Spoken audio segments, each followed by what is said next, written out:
Do you hate the thought of working past 55 or 60? Do you hate not being able to live the life you deserve today? Do you hate not knowing what your financial future looks like? It's time to stop doing what you hate. Here's your host, Mr. Harold Green. Hello, everybody. This is Harold Green of Bright Tree Wealth Management. And it is time to stop doing what you hate. Hope you are having a great day. I'm doing pretty good. I'm excited about today's show. And it's going to be a very important show because I think it's going to shine the spotlight on some horrible misconceptions that are out there in the marketplace in regards to financial advisors, fees, and just a lot of different stuff that just kind of gets into people's heads and it causes a lot of problems. And so today I want to help you decipher between good and evil in this world of financial advising, investment advising, just getting help professionally and what that all means. But I want to talk a little bit about my week. It's been an interesting week. I had a chance to spend some time with some family and some clients. They came up from Hawaii, and people come here all the time to visit and just to kind of check out Vegas and have fun on the Strip. And so I get to go pick them up, take them to lunch, and just get to hang out and reconnect. And it was really, really cool. And one of the things I found myself doing was I found myself getting a little bit burnt out over trying to handle some things that have come up that I'm at a crossroads with this, and I don't know which way to go with it. And so I'm gonna pray about it. It's one of those things where if you fight and you win, you'll help a lot of people. But if you don't fight, and you just never know. You just never know what the outcome could potentially be. It could be the difference between turning my firm into a $2 billion, $3 billion firm, or staying in the hundreds of millions of dollars. And so it just kind of depends on, what the Lord is going to lead me to do on it. But if you're a praying person, pray for me, because it's a big decision that I have to make. And I'm going to take my time, because in doing so, I don't want to reach for the sky and then hurting people around me because I'm trying to reach too high too fast and going after what I think is great versus what's best. And so I'm going to think about it, take my time, mull it around, and then just kind of see what answers I get on that. But I want to get into today's show, and the title of today's show is Greed versus Optimism. And they are two very, very, very different things. And so are you ready? 1, 2, 3, let's get it. So greed, like when you think of greed, what do you think of? You think about like the TV shows where people are stealing money or doing illegal stuff to, put money in their pocket, right? In the terms of financial advisors, when you think of greedy, what do you think about? Like, if I hire this guy, like what kind of lifestyle does this guy have? Is he doing this for me and my family, or is he or she, her, he, them, they, whatever, out for themselves, or like, what's the deal here with these people? And, what have you been taught about working with someone? How do you feel about it? And I just kind of want to share this because someone said this to me one time, and I said, there's this person that I know that I've talked to about working with me, or just not even working with me, but just like, hey, yo, check this out. We can do this for you. We can do that for you. And since I know you, I want you to benefit. And they're like, yeah, whatever. And yeah, we'll figure it out. And I told another person about this situation, and they said, that person's greedy because they don't want to pay your fee. I was like, what? Yeah, they're just greedy. They want more for themselves. And I was like, well, I know this person, and I don't really think that they're greedy per se, but I do think that there is something there. And I just kind of want to get into the factors of greed. And I did have some help with this show because, I don't know everything, but I know a lot of stuff. And I just want to kind of break down what the differences are and how you can tell whether or not you got the right person in your team. All right. So the first thing when you think about the greed is the motivation. Like what is the motivation behind it? And, a lot of times greed is all about like me, myself, and I. What can I get for others?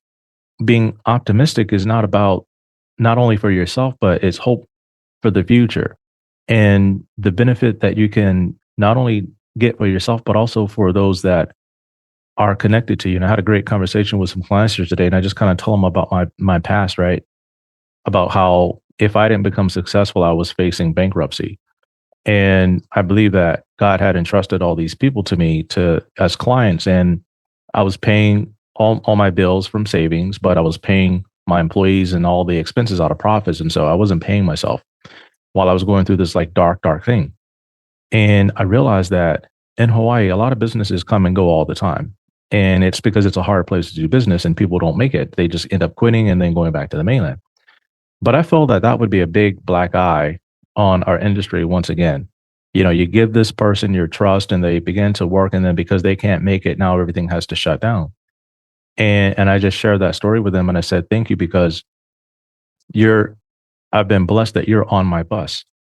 And the fact that God is taking me somewhere, you guys are on that bus, you are going there too, because you're on that bus. And so that makes me think differently. It makes me think like I'm carrying my child. And I wouldn't do anything stupid to compromise my walk as I'm carrying my child. I'm not going to try to dance and or go play basketball or do something crazy while I'm carrying that child. And as I'm carrying that child also, I'm optimistic about that child's future. I'm not thinking about, you know, when they grow up, they're going to become this and take care of me. I mean, that's not the way I look at things. And I look at my clients the same way. And that leads me into the second point of having, then it's about the outlook. If I was a greedy person, I wouldn't be thinking about my clients all the time. I wouldn't work as hard as I'm working.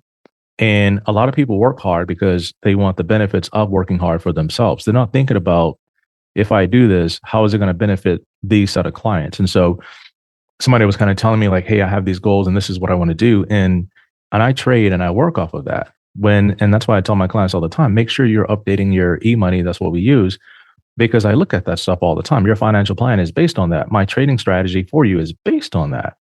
It's not based on, okay, how much can I make this quarter? Can I make $1 million this quarter? Can I make $10 million this quarter? It's not even, it's part of the business, but it's just not me and who I am and what I do. And because I think that, okay, so you remember I shared with you that scripture in Proverbs about he who is in the way of life is also a way of life for others. But when you go the wrong way, you can be a horrible way of life for other people. You can have a very negative impact on people because the only thing that you're trying to do is line your pockets, get ahead for yourself, and you're not really thinking about those that have been entrusted to you or those who have given you their trust. And I like to say optimism for me is about my faith in the Lord, because yes, I am optimistic, but optimism alone doesn't get the job done. I can sit here and be optimistic all day, but if I don't, faith without works is dead. If I don't put that to work, it is nothing. And so that leads me into the next thing, which is, okay, so I'm optimistic, I have my faith, but what do I do with it? I have to take risk, and there are consequences for this risk. And because this is an investment show, all investments do carry risk of loss. Before you invest any money, make sure you do your due diligence and understand your time horizon, your risk tolerance, and then make sure you have a well-balanced, comprehensive financial plan that you're trading around. And if you don't have that, make sure you seek some advice before you go out and do anything. And don't act on anything I say in the show. It's just for informational purposes only. But if I'm a greedy person, I'm going to take risk that, you know, I'm looking at it from the back end side. I'm looking at it as, hey, if I do this, I'm going to make a bunch of money, XYZ, XYZ, right? And that can hurt people. And it can also cause you a lot of like legal problems if you do that.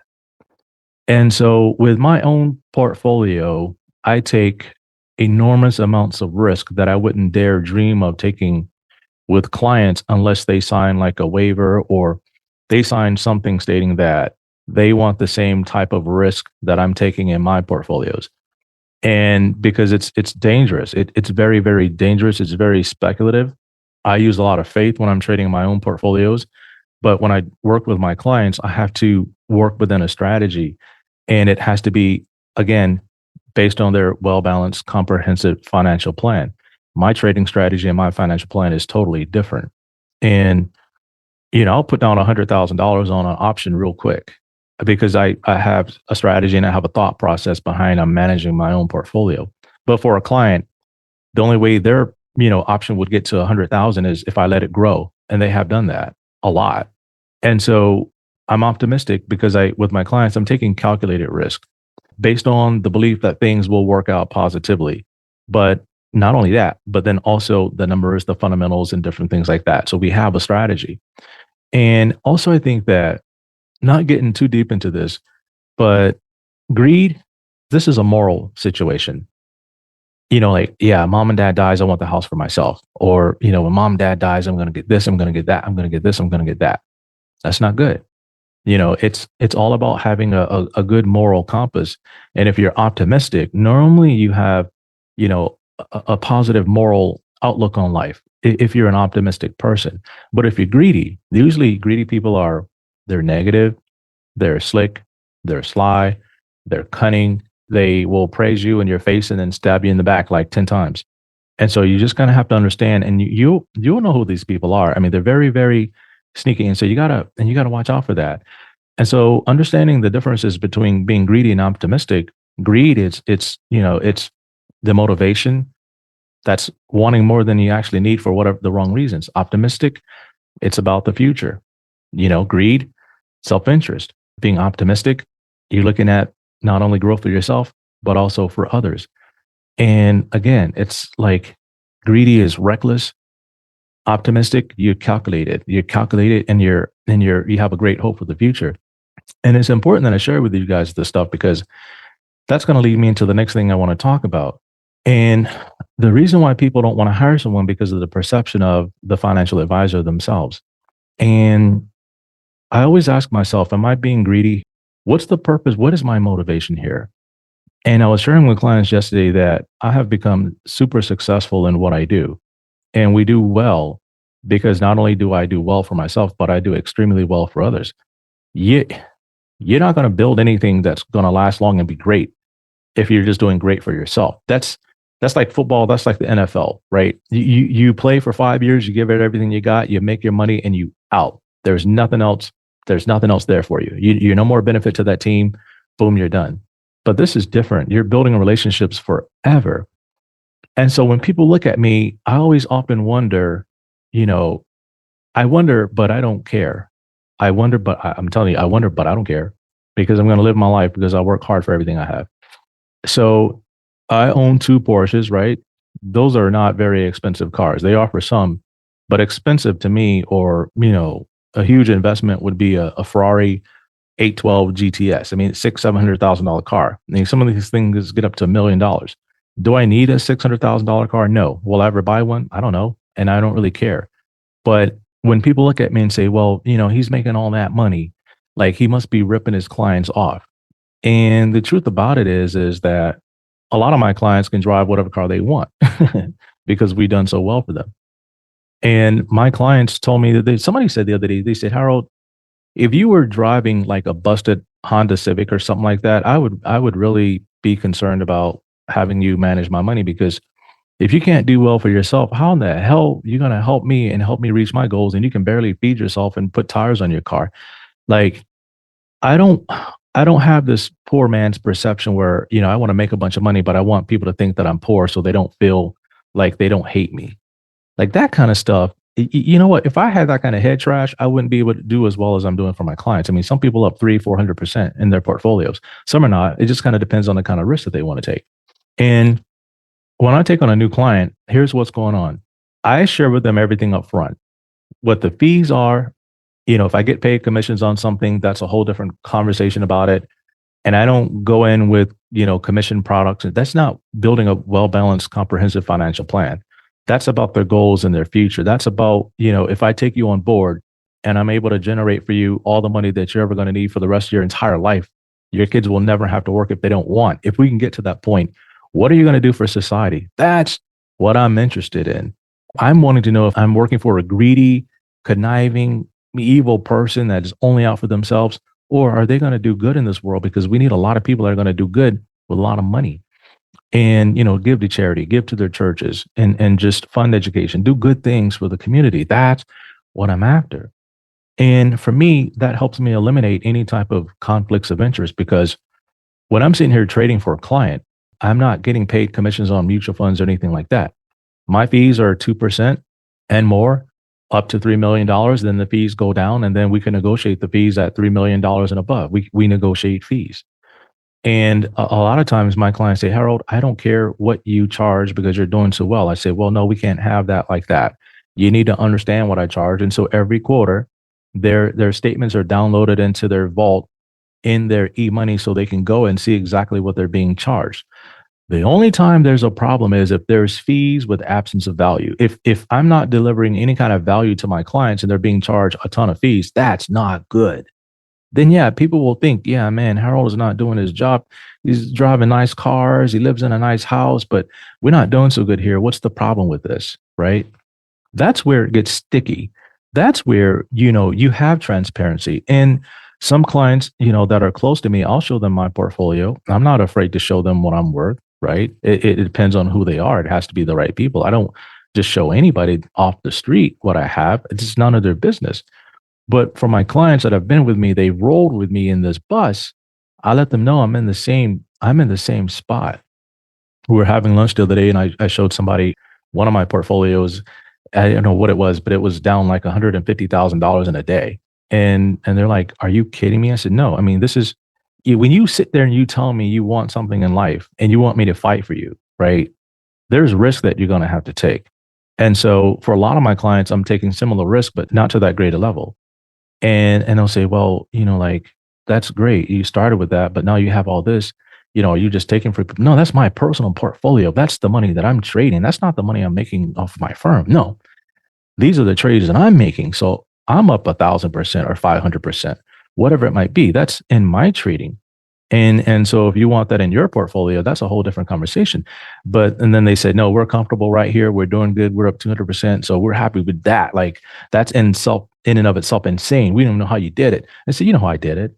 And you remember the phone calls we had. Hey, look, this thing is about to explode. If you sell it now, that's going to be the worst mistake you ever made. Do you need that money right now? No. When do you need that money? Probably never. Are you kidding me? You're never going to need this money, and you're asking me to sell it because you're scared? That's not even your risk tolerance right there. That's more of your emotion. That's more of who's going to win the election. That's more something different. Okay. But there is transparency about the fees and what I charge. Anybody can see what I charge. Any quarter, a client can log in, look at their billing statements, and see exactly what I've charged for the last year, 2 years, 3 years, 4 years on down the road. So let's get into this like fairness thing. Some people say your quest to be successful is like you're just a conniving, money hungry, you're just out for yourself. Like, you don't know that. You don't even know me. Like, you don't even know my story, right? A lot of my clients, they know.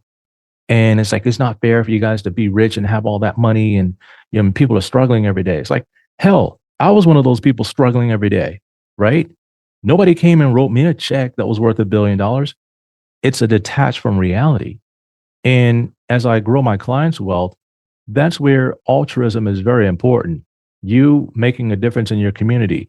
Yeah, travel, burn it up, burn up that credit card. We got the money to pay it off. But then also too, what are you doing to help the community? What are you doing to help future generations, right?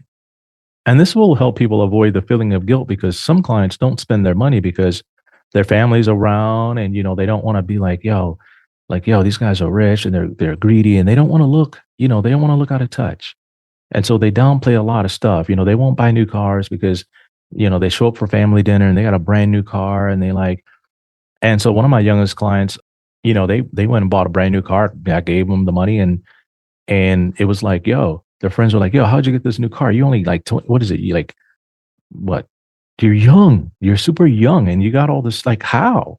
And the client told them about me, and they're like, yeah, whatever. And it's like, wait a minute, they're telling you how this works, and you're like, whatever. That's fine. And a lot of times, this is the last thing I'll probably get into. And it's like, a lot of times people just kind of stereotype the whole thing, right? It's like the racial profiling and criminality, black, they must be stealing something, just kind of crazy stuff like that. Doctors, or, they just want to do surgery to make money on me, like that kind of stuff.